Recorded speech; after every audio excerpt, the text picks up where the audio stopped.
Das Beispiel von Mam Jaratullahi aus Orahan ist ein beredter Beweis dafür, dass die Frau ein göttliches Jubel ist.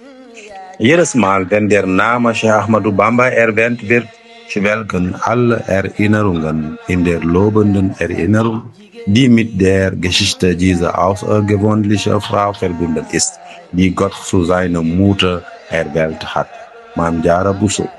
Ihr Leben ist heute eine Referenz für universelles Verhalten. Sie war von seltener Güte. Sie war großzügig und sehr offen und geistreich. Skrupel war ihr Markenzeichen, aber ihre Bescheidenheit war im Vergleich zu ihrem Rang und ihrem geistigen und akademischen Bildungsniveau äußerst selten.